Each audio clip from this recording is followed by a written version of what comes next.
Hello there, I'm Thomas Hatsios, the British-American pilot flying the Boeing 777-300ER in tonight's flight from Zurich International Airport. We're going to be overflying Zurich, Switzerland and Germany, and then coming back to the Zurich International Airport, runway 14 for an Lszh localizer. Landing Suriname in the cockpit for the pre-takeoff preparation of the Boeing 777-300ERX of the BMG simulation in Microsoft Flight Simulator X. So I'm gonna start showing you the cockpit instruments and the displays and the functions of the Boeing 777-300ER airplane. I'm gonna start with the primary flight display that displays um,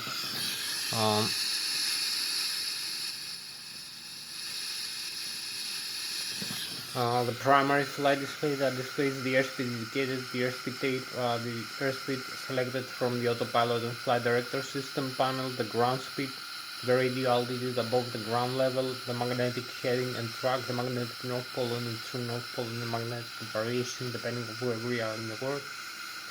We have the altitude indicator with the pitch ladder in degrees and the bank angle in degrees.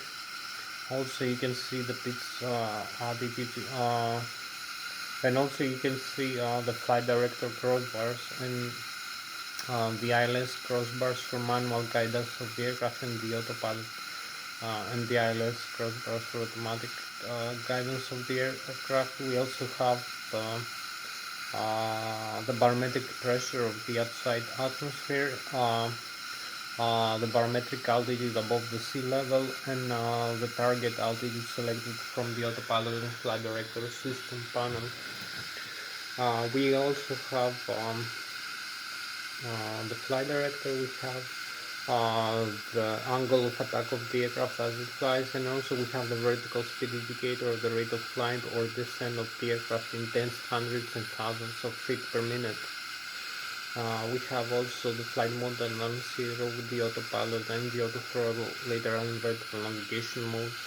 We also have the navigation display. The navigation display displays the airports, the waypoints, the GPS position, the NP and the RMP, the required navigation performance and the required navigation performance of the aircraft.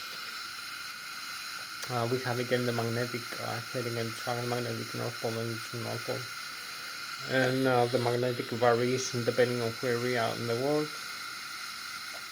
We have the terrain reflections, the terrain map using the weather radar and also the weather reflections, and we can see other aircraft flying our own aircraft around our own aircraft using the transponder, the ADSP and ADC transmitter receiver, which acts as a passive radar.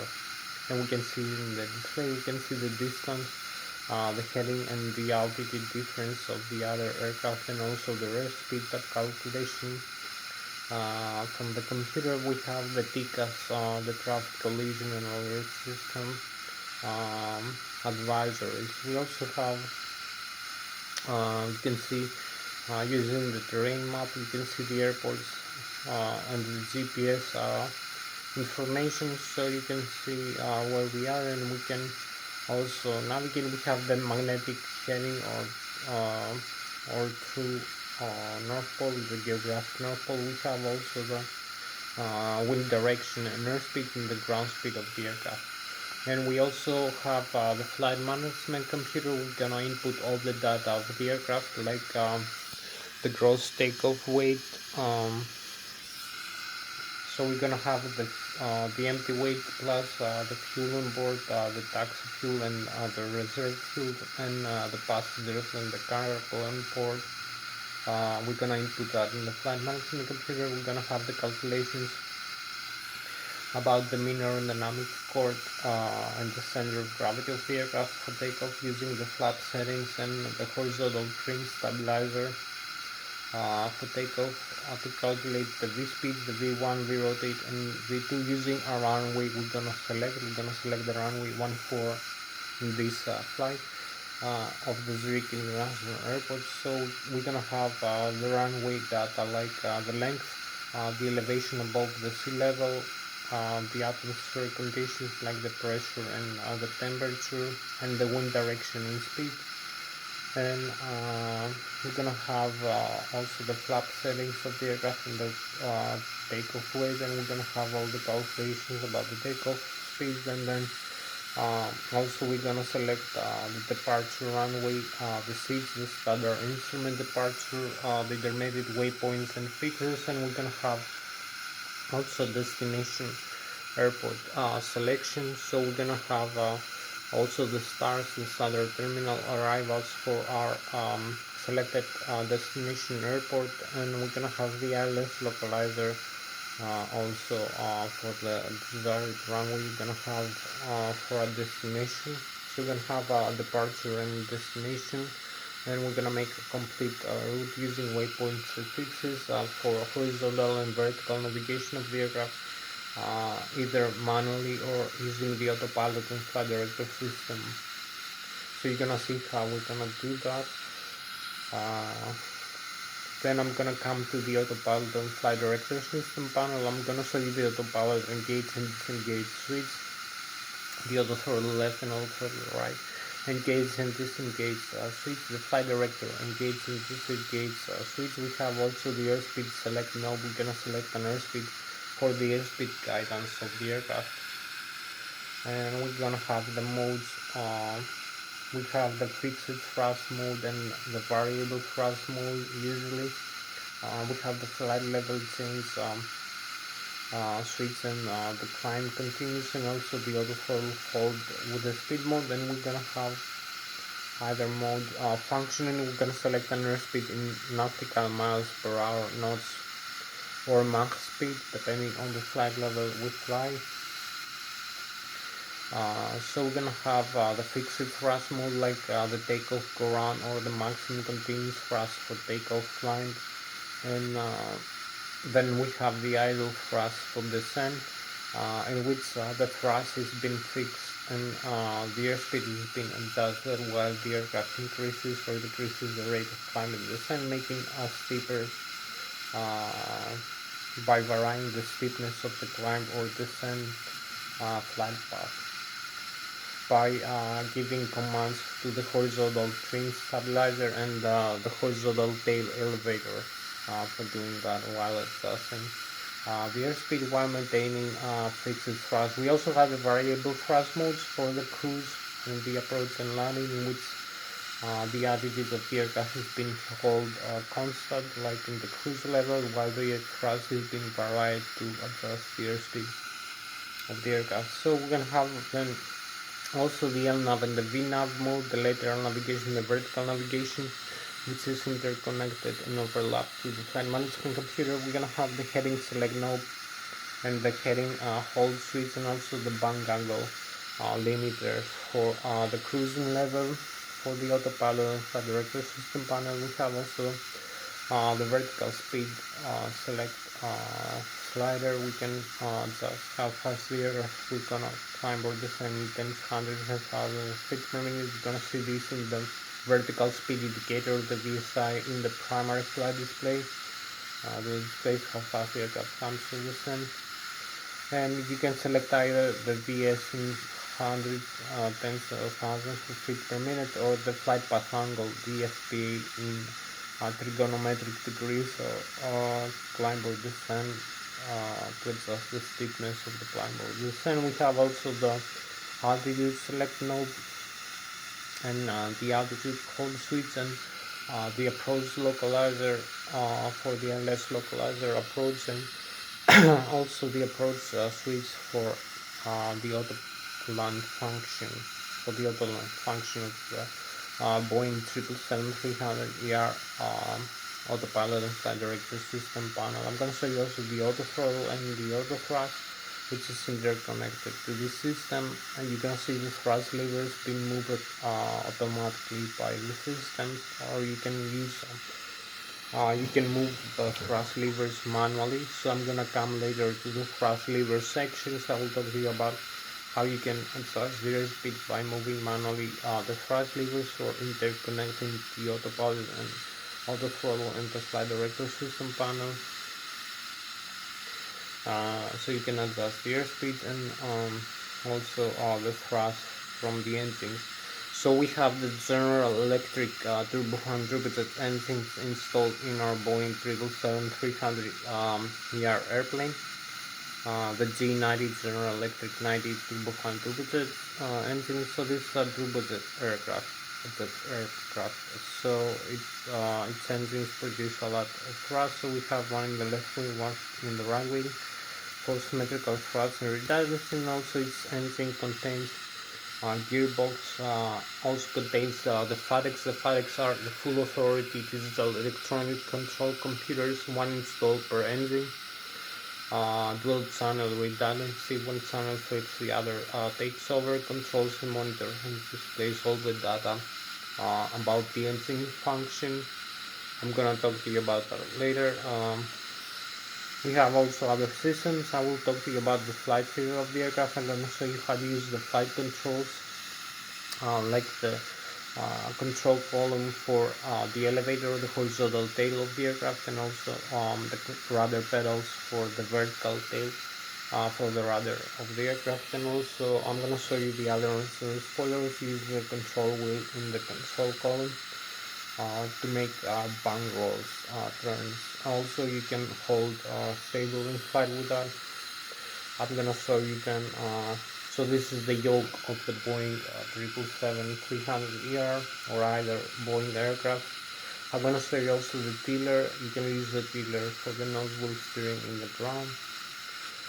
So then I'm gonna come to the overhead panel. I will show you the electrical system, the left and the right engine driven IGGs.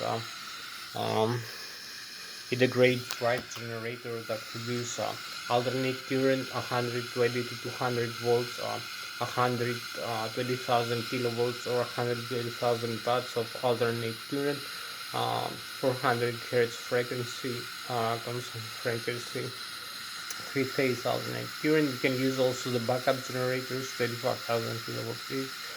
For the APU, we have the auxiliary power unit, a smaller turbine in the tail of the aircraft we use for starting the engines, another 130,000 kilovolts of alternate current. We have also the batteries, 28 volts for the average direct current.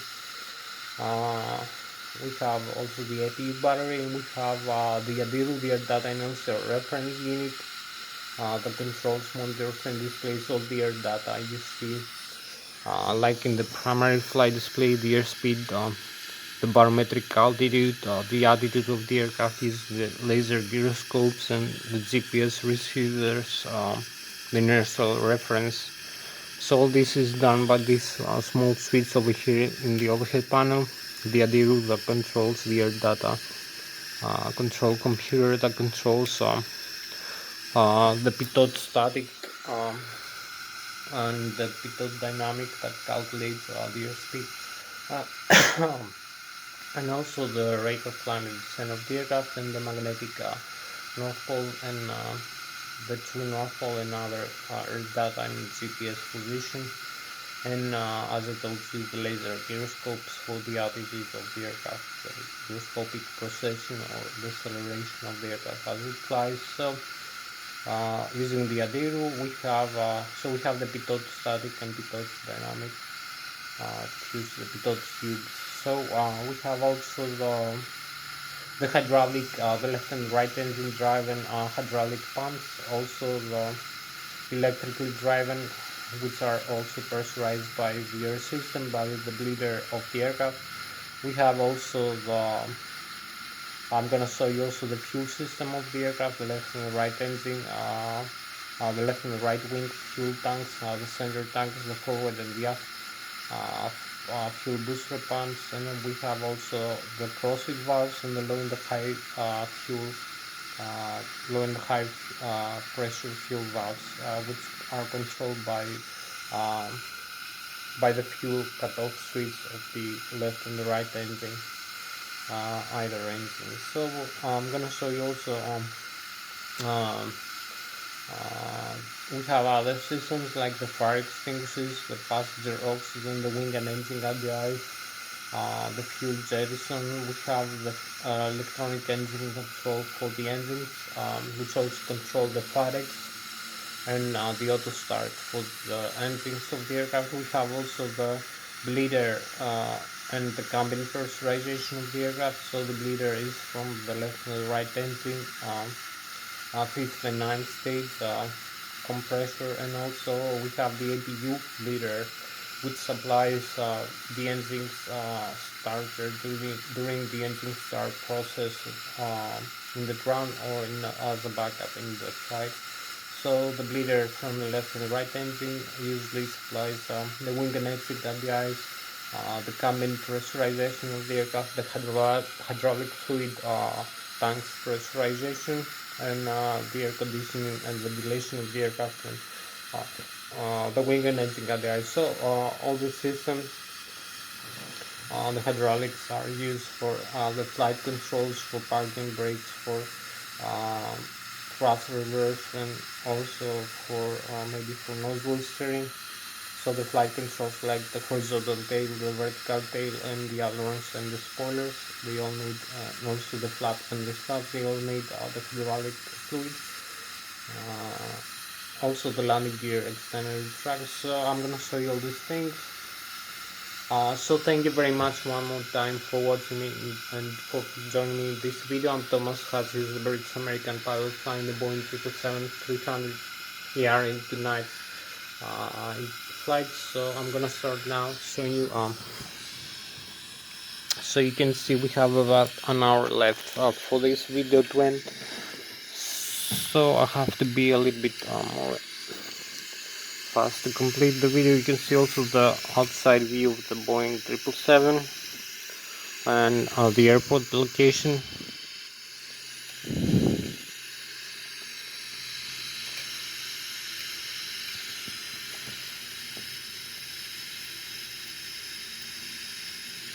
So I'm gonna start now with the primary flight display. You can see also an aircraft coming here. You can spot it.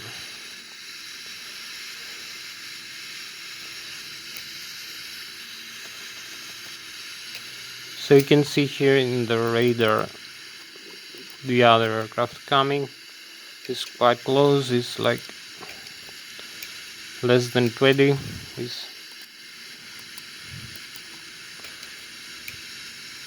It's about 7.5 nautical miles away from us.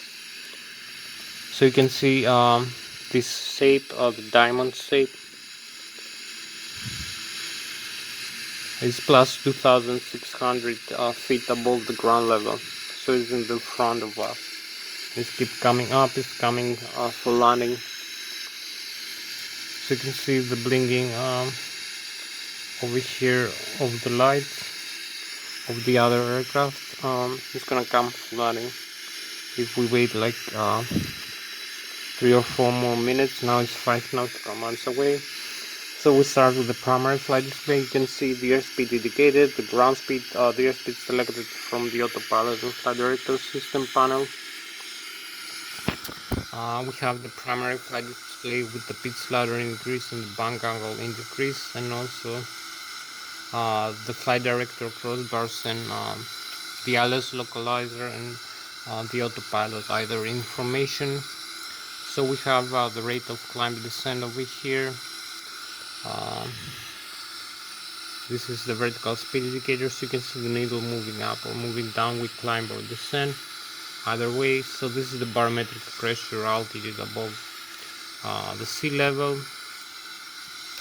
So you can see the aircraft coming in. It's about 2.5 nautical miles and plus 1,200 feet above the airport elevation, or aircraft actual elevation. So you can see the blinking here. It's coming closer and closer.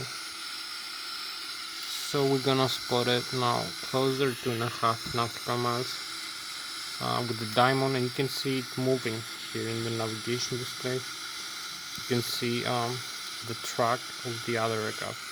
So we have the target altitude and the airspeed target here from the autopilot and flight director system panel, the angle of attack of the aircraft, and also the takeoff ground, the flight mode annunciator, and you can see the magnetic heading and track. You can see the terrain elevation, 2,800 feet and 1,800 feet, the traffic. So it's now plus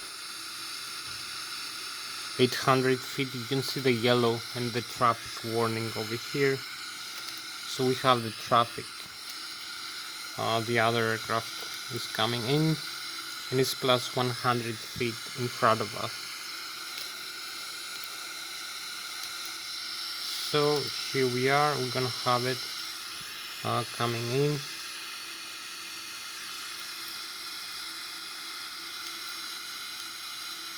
Maybe it just came in and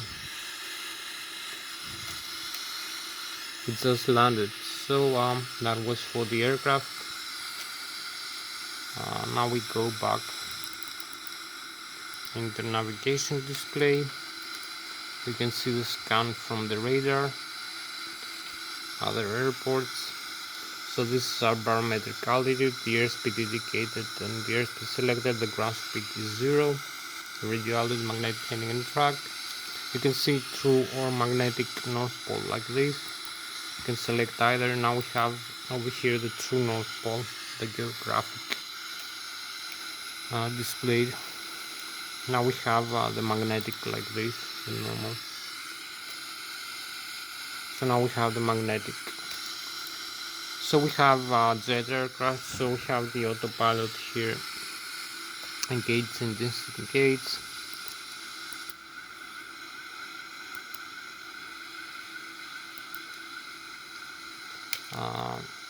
You can disengage like this. If you press this out, you will see the warning and the autopilot is disconnected with the red letter. So we are engaged. We have also the warning reset over here.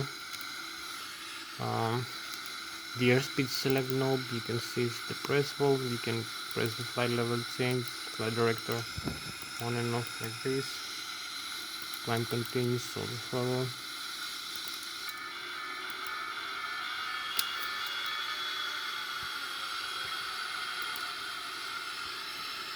So this will arm the auto thrust if you press the auto throttle like this.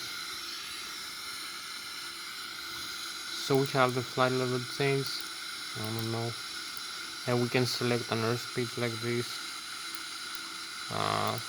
for after takeoff, the auto throttle left off. So you will see the auto throttle left off here with the yellow letter below the autopilot disconnect, and the auto throttle right, either auto throttle, you will see auto throttle right here. So we engage, indicate airspeed or Mach, flight level change, and select this airspeed. So we can press this out, it will confirm the autopilot is disconnected actually. So we have also the LNAV and the VNAV, dedicated airspeed map. We have the bank angle of the aircraft, select, and the hold switch.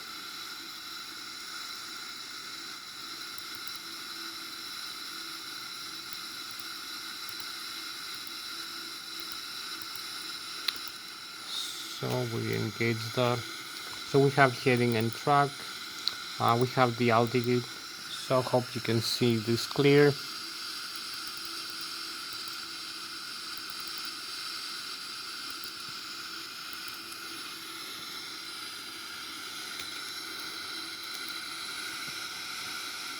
So we have flight level change and heading hold. You can select either one. The airspeed 253 knots and the target altitude 25,300 feet. And we can select also the meters and hectopascals. So now we're gonna have also the meters display for 25,300 feet or 7,710 meters. Now our own altitude is 435 feet, 1,430 feet or 435 meters. So we can select a couple more modes. We can select either the autopilot engaged. You will see now the autopilot is engaged with the flight level change. We have also the hectopascals here for the barometric pressure.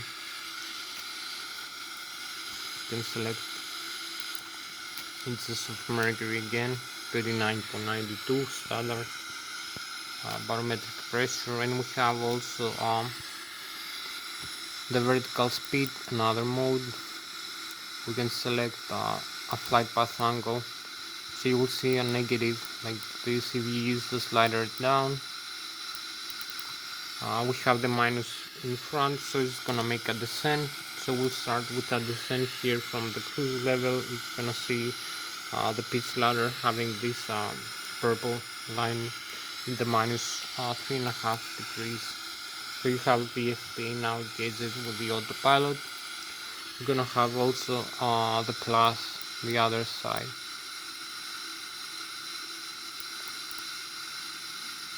So now you're gonna see plus 3.5 degrees for the steepness of the angle of climb or descent. So it's gonna be above the horizon line, and you're gonna see the primary flight display like this.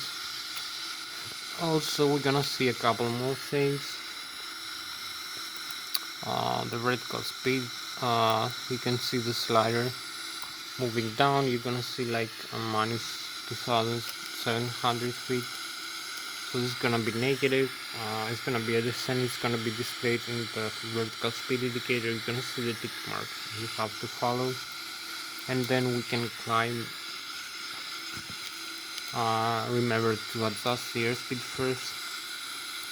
So we're gonna have plus, and we can set like this, like 3,500 feet for this target altitude and this airspeed.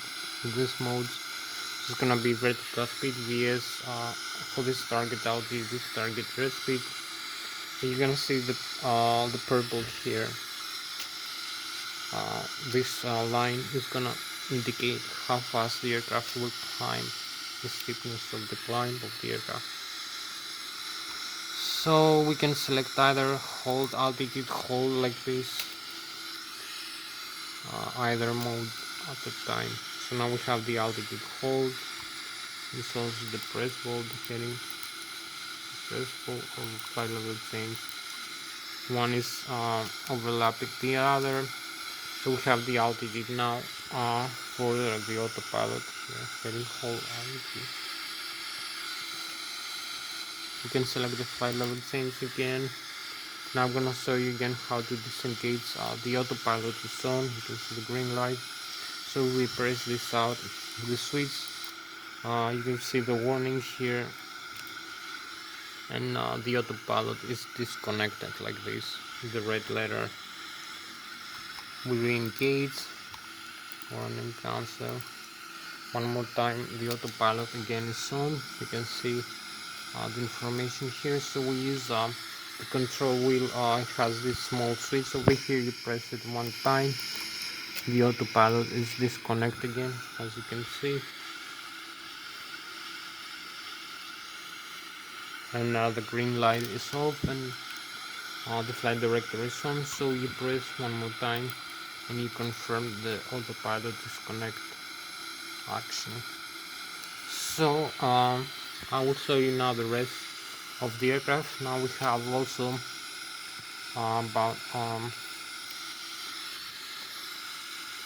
30 minutes. So we have the other flight director, the Vorlog, and the approach functions here for the approach and the auto land for the Lszh localizer. We have manual here, flight controls, the rudder pedals also, and the nose wheel steering here for the ground operations. Now we have also I'm gonna show you the engines. So you can see here we have the landing gear, extend and retract, the flaps lever, the alternate gear over here, the lock override, the terrain override. You can see the flap limit and the auto brake, maximum auto rejected off, takeoff, and also the extend and retract limit for the landing gear. So you can see the gear is down, the flap settings. I'm going to show you now the total fuel on board, some additional information here about the fuel of the aircraft and the temperature, and also the bleeder, the pressurizer from the left and the right engine, and the cabin altitude rate, and the forward and the aft valves for the cabin press radiator. You can see the flaps also. You can move the flaps up and down like this. That increase. You can see the wings of the aircraft here. Increase and decrease, extend and retract like this. We have also the speed brake. If you have the thrust levers at idle, only you can extend the speed brakes, or if you have applied the thrust reverse after you move the. So you see the speed brakes, the pitch normal, the pitch additive, the pitch stream of the aircraft, the fuel control to the left and the right engine. So you can see the flap settings here, extend and retract. So this is gonna be the horizontal also trim. You can see the pitch stream here. I'm gonna talk to you later in the flight controls. You can set the manual pitch stream. The pitch stream is you adjust the tail of the aircraft here when it flies, whether you want it up or down. And also you can move the flight controls also later. So the pitch stream here, maybe I will show you. We have another aircraft here, so I can show you now. In the radar you will see the aircraft coming in, approaching.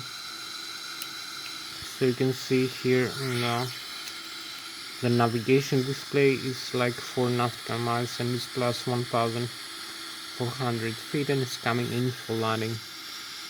It's 1,400 feet above us, so it's 2,800 above the sea level. It's actual altitude. So it's coming in. You can see in front.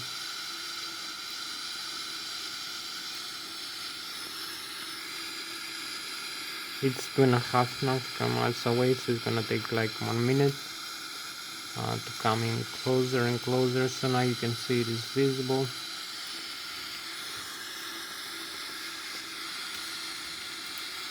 It's plus 700 feet. You can see it moving in the navigation display, so it acts like a radar, like an actual radar. So it's plus 600 feet. You can see plus 500 feet is about 1.5 nautical miles away, 1 mile away. So now you see it. It's coming in, and we're gonna have the traffic, the alert over here. So we can see it moving here in the radar display, and you can see it in front of you also. So it's a good kind of warning system for other aircraft as you fly. So you see it coming in, landing. So you see the display here, what shows you the other aircraft it just landed. It's 0 feet now. And it has the arrow moving, and you have also the traffic warning here. So now I'm gonna talk to you a little bit about the engines. So we have 20 more minutes, 22 for this flight. So you can see the thrust levers, you can see the engine indication. So we have the N1, which is low speed starter and sample height, the low speed and the low pressure compressor and turbine of the turbofan engine. You can see 104.6%, the maximum continuous thrust, the green, red and yellow symbols, the exhaust gas temperature per engine. The N2, which is the high speed starter and shaft, the high pressure compressor and turbine of the turbofan engine, the fuel flow per hour, the oil pressure, oil temperature, the oil quantity and the vibration of the N2 states of the engine. So we have the radio and communication panel here, also will show you later. So we have the left and the right engine. You can see the thrust levers. We have the auto throttle disconnect over here. You can disconnect the auto thrust of the aircraft, as we say in the Airbus, the auto throttle. So you disconnect this from this function. We have the takeoff go around, and we have the thrust reverse also. So we have the speed brakes extended while we use the thrust reverse. The speed brakes extends automatically here, and you see the reverse thrust. The blocker doors are open and you can slow the aircraft in landing or in a rejected takeoff.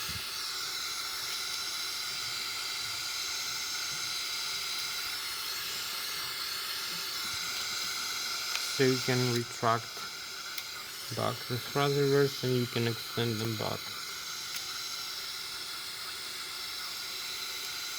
Also the other side, you can see the engines. So this is the thrust reverse, full function, extend and retract, as you can see.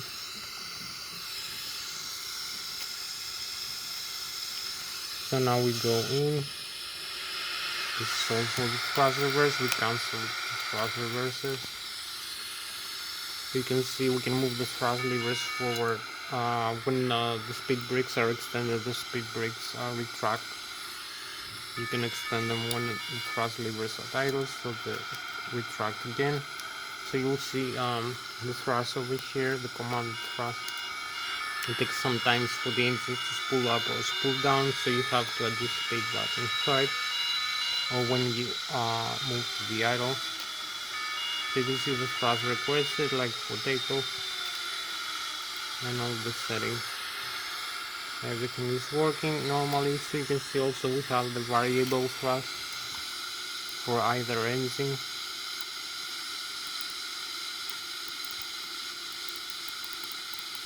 So we can move one thrust lever at a time like this. So now we have the variable thrust. You can see the left engine having more thrust while the right is at idle. So move back both to the idle. And now we move on the other side.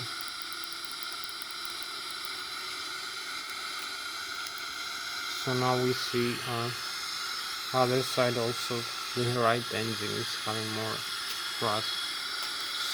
So we move back. We can use the takeoff command also, and we have the fuel control, the fuel flow to the left and the right engine, and the fire extinguishers for the left and the right engine. I will show you a couple more things, and we have like 30 more minutes for this. So for this aircraft, the Boeing 777-300ER, we have the General Electric 90G90 turbofan turbojet engines, which produce a lot of thrust. There, so we have a jet aircraft we're gonna fly tonight, as you normal sailor flight. We also have the FADEX. The FADEX are the full authority electronic control computer, one installed per engine. Dual channel redundancy, one channel phase control, and monitor and display all the data you see about the engine. Also the engine start, engine shutdown. So you see the N1. The N1 is the low speed starter and start, the low pressure compressor and turbine of the turbofan turbojet engine, the exhaust gas temperature per engine. The N2, which is the high speed starter and start, the high pressure compressor and turbine of the turbofan turbojet engine, the oil pressure, oil quantity, oil temperature, and the vibration of the empty states of the engine. Also we have the bleeder from the engine 5th and 9th stage bleed section, blade section of the starter, either low or high speed starter. So we have also the FADEX control the pressure, the bleed air pressure from the left and the right engine, and also the pressure inside the engine. So we have an overpressure inside the engine. They can let the bleeder into a higher setting, so they can relieve the overpressure inside the engine. Also we have an underpressure. They can close it into a lower setting, so they increase the pressure inside the engine. They also regulate the fuel control, the metering unit, fuel metering unit, and the fuel flow to the engine. Also the fuel air mixer. If we climb from the cruise level, from the sea level, like 0 feet of the altitude we are right now, 1,430 feet above the sea level, to higher the cruising level, 20, 30 or 40,000 feet above the sea level. the air pressure and the air density is about half that of the sea level, and also the temperature of the air is freezing, like -20, -30 or -40 degrees. Also the aircraft is flying with an airspeed about 2 or 3 times faster than that of the sea level. So we have a different fuel air mixture request every second about this aircraft. Also when we descend from the cruise level back to the sea level. So instead of doing this manually like we do in the turboprop aircraft, we do this automatically using the fatigue to adjust the fuel efficiency and the fuel air mixture. So because the air intake as the aircraft flies faster is higher from the front fan, so we need a different fuel air mixture every second. So also I'm gonna talk to you now about the flight theory of the aircraft, about the newtons per second and third law of kinematics of motion, about the Bernoulli theory of fluids, and aeronautical and aerospace engineering. I'm gonna show you how also calculate the takeoff speed. So we have about 14 more minutes. So for this aircraft right now we have 254,000 kilograms of takeoff weight, or about 523,000 pounds, which is below the maximum takeoff weight. We have about 102,000 pounds of fuel on board, or 46,000 kilograms, which is about 30% of the total fuel we can take. And also we have about 46,000 pounds of passenger and cargo, or about 30,000 kilograms. So in total we have 254,000 kilograms. The takeoff weight of 521,000 pounds, we're gonna use 15 degrees of flat and 4 degrees, 425 degrees, 4.25 for takeoff, horizontal trim stabilizer. So for this runway calculations, the runway length, the left VH14, the wind speed direction, and also the pressure of the air and the temperature and the air density, we're gonna need to accelerate to a takeoff speed of about 154 nautical miles per hour, 154 knots, or 270 kilometers an hour. That's for takeoff. We need to overcome the stall speed. The stall speed is gonna make the aircraft stall and fall back into the ground. We need to pay attention that as we fly during the whole flight from takeoff back to the landing. So you're gonna see the stall warning in the primary flight display. And we need to produce the effective aerodynamic lift from the wings as the airflow accelerates around the wings. We have higher pressure below the wings and lower pressure above. So you're gonna see all these things. So I'm gonna show you also the flight controls. I will come to that section later. So I believe we can show you now. So we have this here, and we have 12 minutes. So you can see maybe we don't have so much time for this now about the flight theory, but you can see we have the mean aerodynamic chord position here. It's about 25% of the Mach, where the maximum aerodynamic lift is being produced. You can see the weight, the surface area of the wings holds the weight of the aircraft as it flies, and the thrust from the engines propels the aircraft forward. So you have the vectors, the vertical, the position where the mean aerodynamic chord is. Also the stall begins, the airflow becomes detached from the top of the wings as the aircraft flies. Also the center of pressure, and also the aerodynamic, the maximum aerodynamic lift is also the position where the center of gravity is being positioned, usually for an airliner aircraft. So you can see the center of gravity forward or up by 16 passenger cargo and fuel inside the aircraft. You can see also we have this vector, which is the longitudinal from the nose to the tail. We have this the lateral from wingtip to wingtip.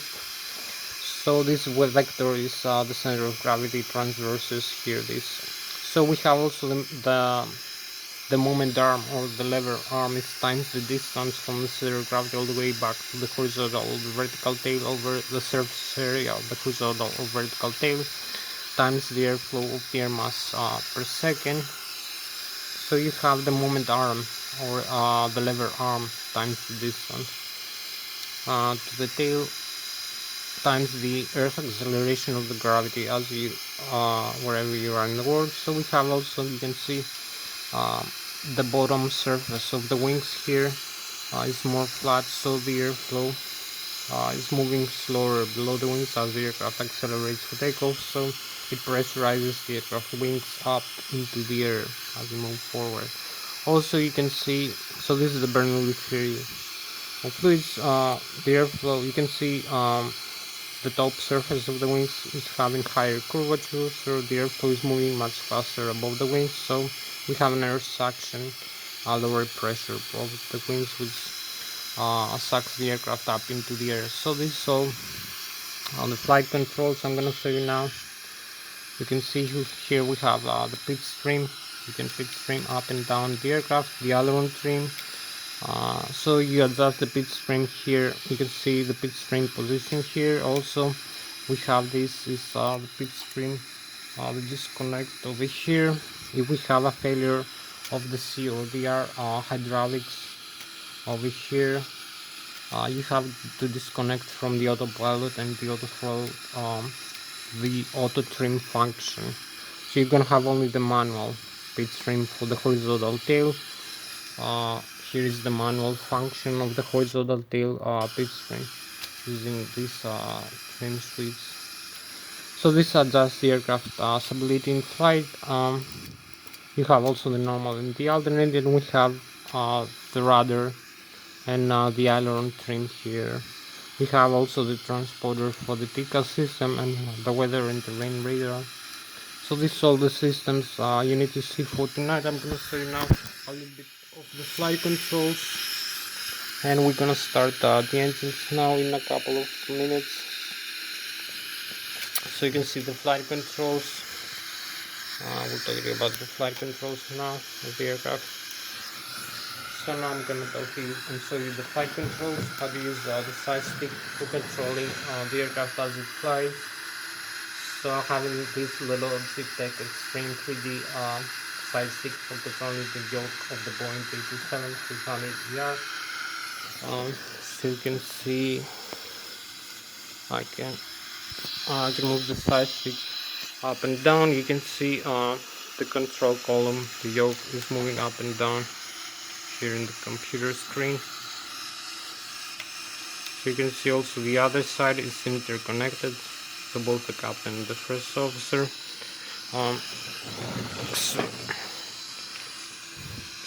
So you can climb, descend, and also bang roll left and bang roll right. Also use the rudder pedals, the horizontal trim, tail stabilizer, and also the thrust levers like this, moving up, forward or back, the thrust levers. So you can see the side stick deflection is proportional to the yoke deflection. Also the rudder pedals. So now I'm gonna show you the outside view, and then I'm gonna come to the overhead panel to show you the controls and make the engine start demonstration. So we have also the outside view. You can see the flight controls here and here. You can see the side stick again. I can control the flight controls like this. You can see it takes some time, so you can climb or descend or bang roll left and right, and also the rudder pedals. So now I'm gonna show you the overhead panel. I'm gonna make the engine start demonstration and make a complete flight with the aircraft.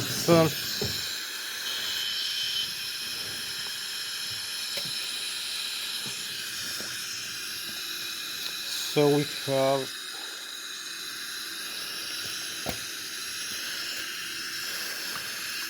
I'm gonna show you the overhead panel now. A couple of things, not much time left for that.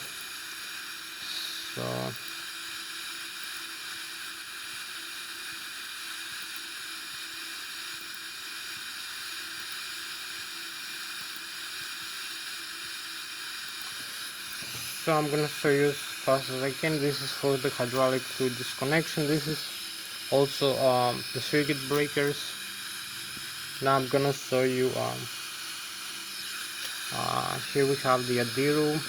We're gonna start the engine, so we're gonna start the APU. We're gonna shut down the engines now to make the engine start demonstration. The left and the right engine, the IDC, the great drive generators, the battery on and off, the primary flight control computer, the throttle symmetry compensator, the Adiro, the hydraulic, the window heat, the passenger oxygen, the hydraulic. Also, this is the signs of the aircraft and the lighting and the windshield wipers. You can see also the FADEX, the electronic engine control, normal, auto start on and off, like this.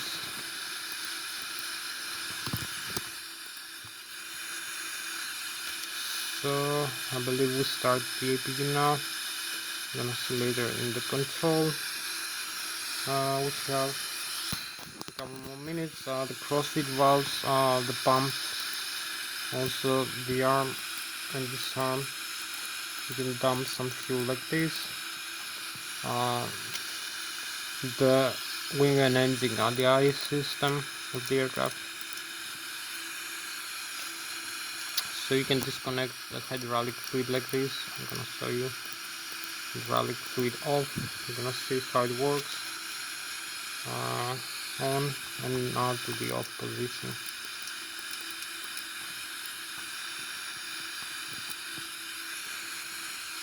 So you're gonna see the warnings coming in here. So we lose some many systems. You will see them displayed in the display here in Autoland, hydraulic pressure primary, C1, C2, controls loss, alternate flaps, no Autoland, stabilizer. So we lost many systems and the stabilizer including. So you're gonna have the warnings here. You lose the hydraulics like this. So we turn them back on and then to the auto.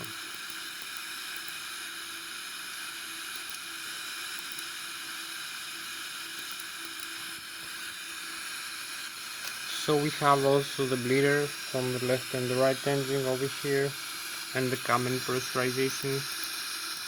You use the outflow valves to climb or descend.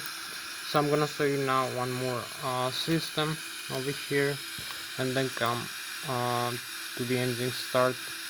So we have the CDU. We lost some time, and so we have the systems of the aircraft all displayed here. Display on, display the engine, the status, the APU on, the hydraulic and the oxygen, the checklist, the normal menu, the non-normal. What you need to do if you have a failure, communication, synoptics, the doors are closed and the cabin can be pressurized. The gear, you can see the pressure of the tires and the temperature of the brakes, electrical, left and right engine, the voltage of the batteries. Also the hydraulics, left and right engine, C1 and C2. You can see which systems are supplied with hydraulic fluid and the pressure, 2000 psi in the hydraulic fluid. Also the left and the right wing fuel tank, the center tank is empty, the crossfeed is on. You can see the minimum fuel temperature below which the fuel freezes. You can see the total fuel on board. The bleeder from the left and the right engine, and the APU, also the flight controls here. So you can control the flight controls like this. So you will see the display of the flight controls. Now we have to go back to the engine start very fast. So I'm gonna turn off. We have a few more minutes. Turn off both engines to the off. So I have only 18 minutes for this video record because I'm limited only to 1 hour 18 minutes. So we're gonna lose both engines. We're gonna have the engine auto start now, on left and on right. Engine shut down now. on no fuel flow. We need to start the fuel flow now. Don't lose time. So we're gonna have the auto start now again, and the fuel flow is gonna increase rapidly from 0. You will see in the engine, the right and the left is gonna start immediately. So we can proceed to the last step before going for flight. Very quick.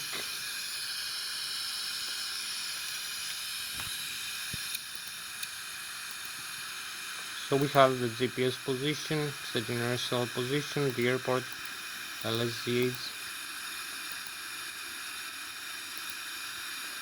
0 fuel weight, gross weight, reserves, cost index 100%, the airport, departure and destination airport.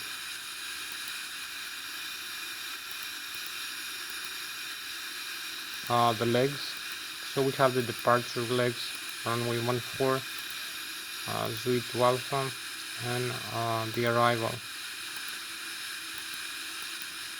Ilsloc 14, Transnegrio on Alpha, Transamity. Activate and execute.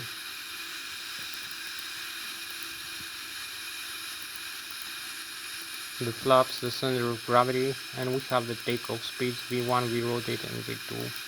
So we have the legs here ready, and we can proceed for takeoff now. Parking brakes off and advance the thrust levers, and we have like a few more minutes left for this flight video to end. So the rudder pedals, the runway is open for us for takeoff. We take the runway clearance.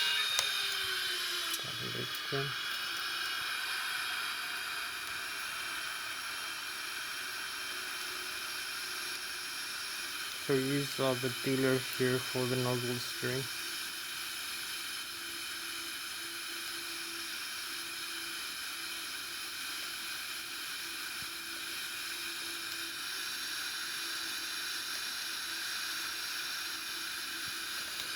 So use the LNAV here and the radar scan. The flaps are set. We use the takeoff go round like this, and we have the view now here outside. We're gonna have the takeoff view.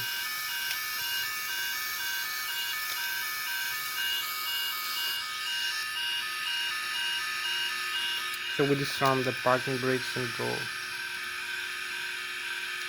So the thrust levers to the maximum takeoff, go around and adjust the heading with the rudder pedals.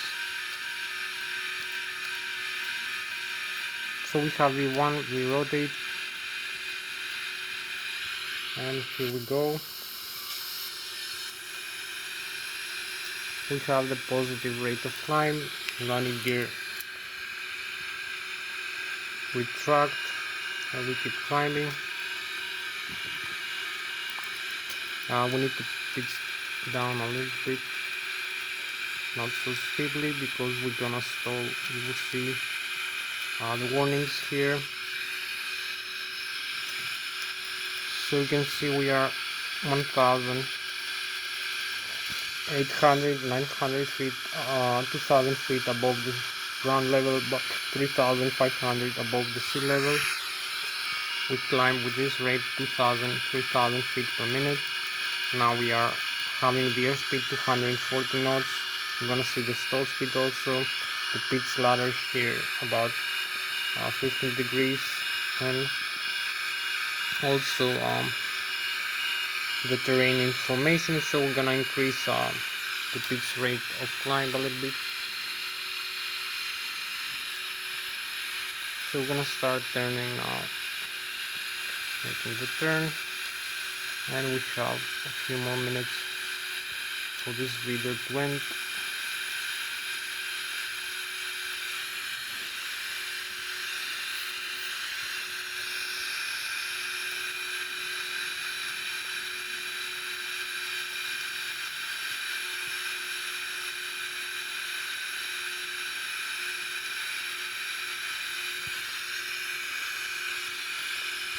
So you can see the stall speed here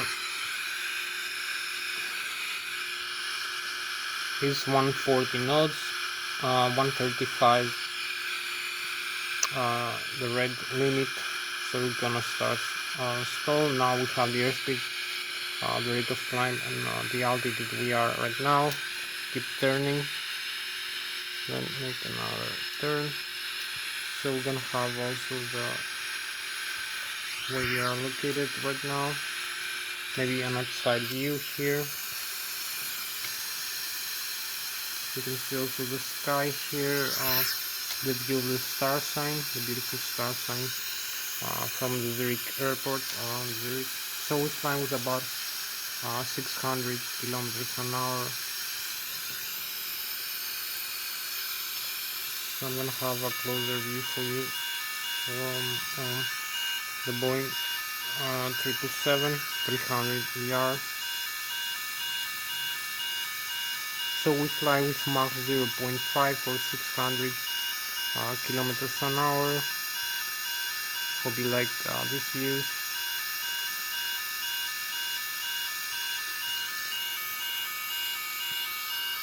Also the Switzerland, and we're gonna have also other things to see later.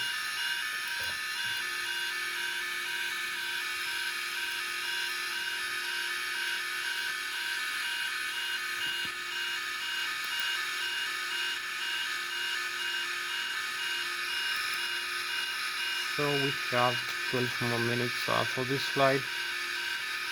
We keep climbing.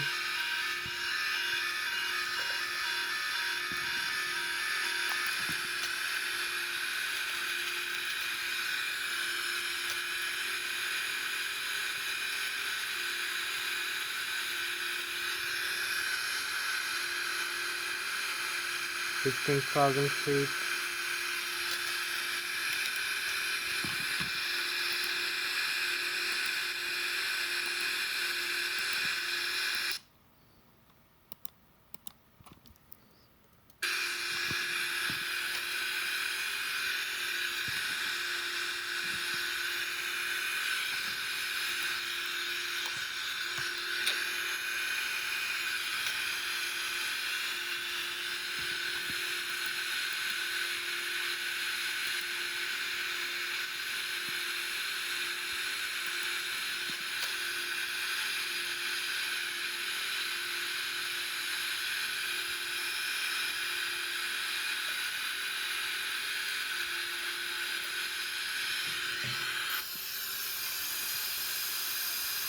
So we keep climbing here.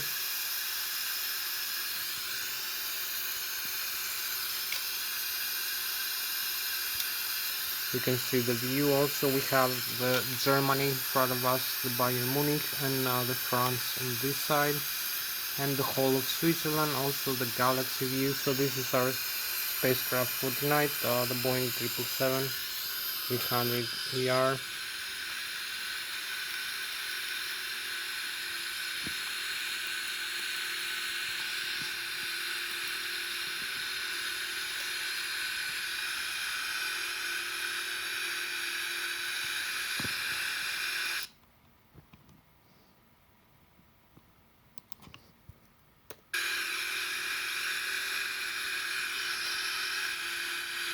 So we keep climbing 18,000 feet, increase simulation rate.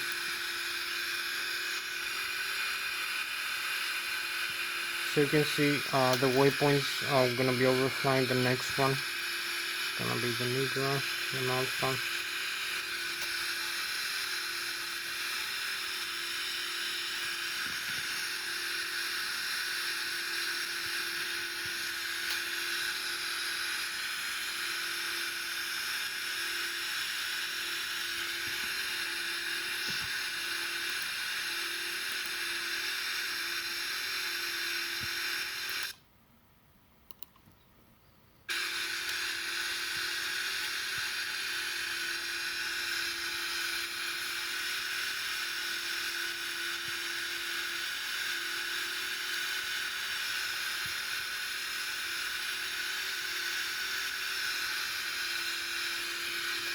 So we are 30,000 feet, We have 8 more minutes left for this flight. 31,000. You can see the stall warning.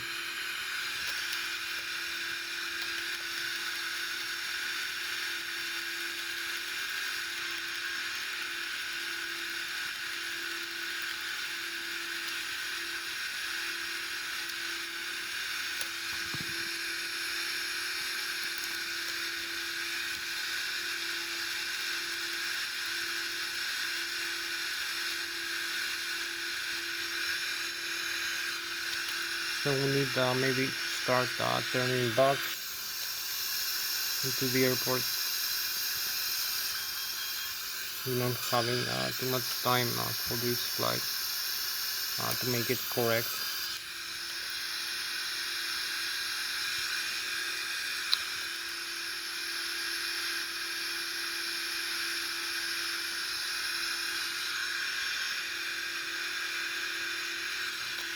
So we are at 33,000.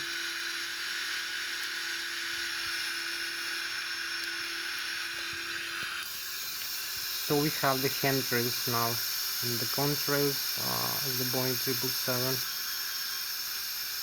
We fly with 2 times the simulation rate, so it looks abnormal, the attitude it has, but we have no time to make the whole flight normally, so we're going faster now. We cross again here.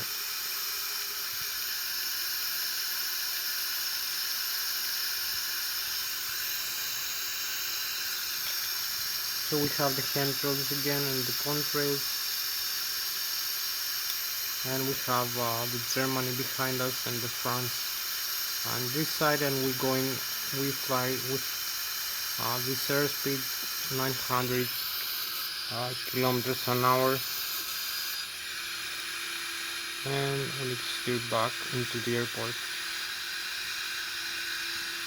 34,000, and we have 6 more minutes left for this flight, so we're gonna need to start the airspeed increase.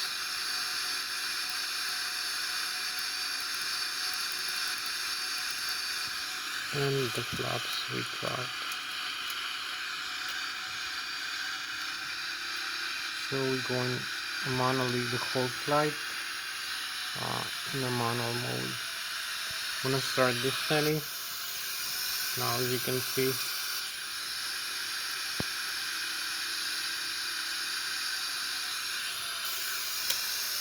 so we start descend from the cruise level. So this is our spacecraft for tonight.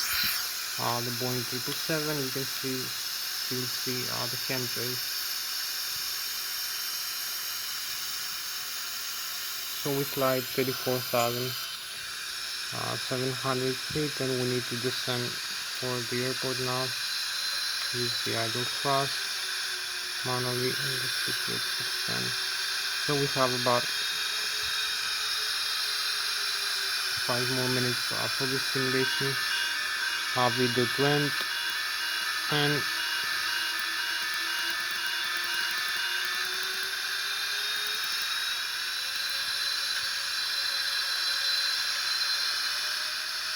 it also.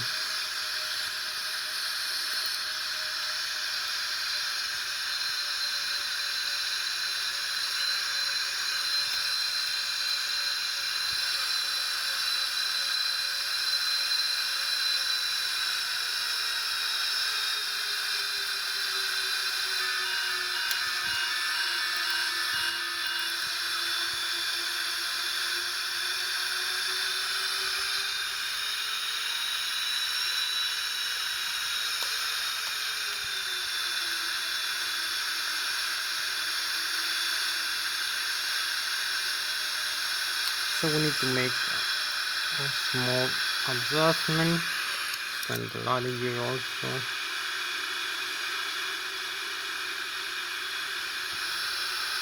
And we have 3 more minutes for this video to end. Maybe we're not going to make it, and then to make a steep approach.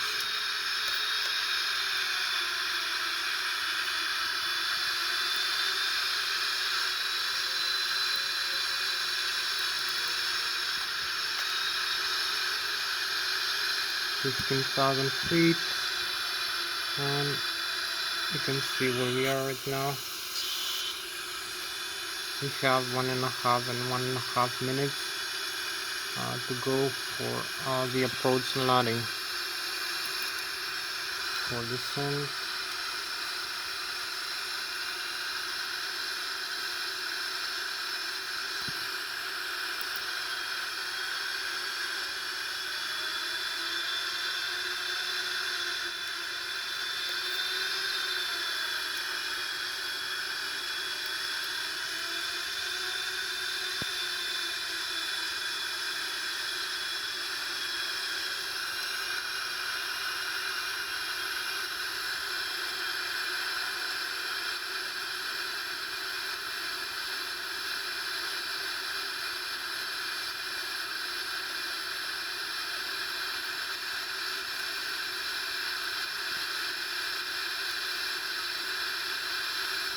So we have 2 more minutes for the video to end. We need to align here.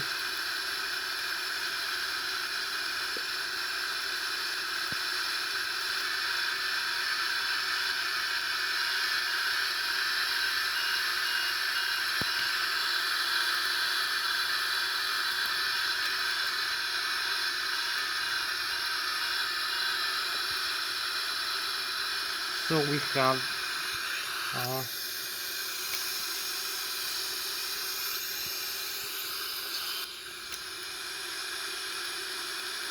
1 minute and 50 seconds for the video to end. We need to increase, we have full manual control, rudder pedals also.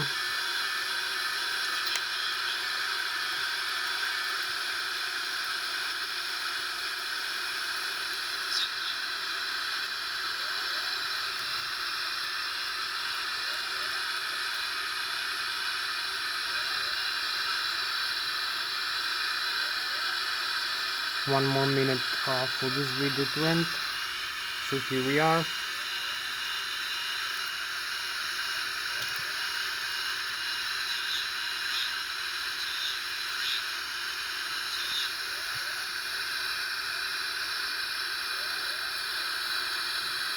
Here we are. Parking brakes and reverse thrust.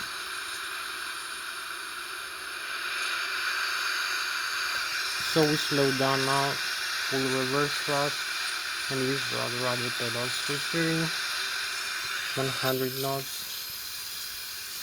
Here we are. We made it. We just slow down here, and you can see we made a very nice landing. So you can see the nose wheel here is perfectly safe. There is no breakage of the tires or the wheels, no buckling of the metal. The aircraft is standing up the way it should be, both landing gears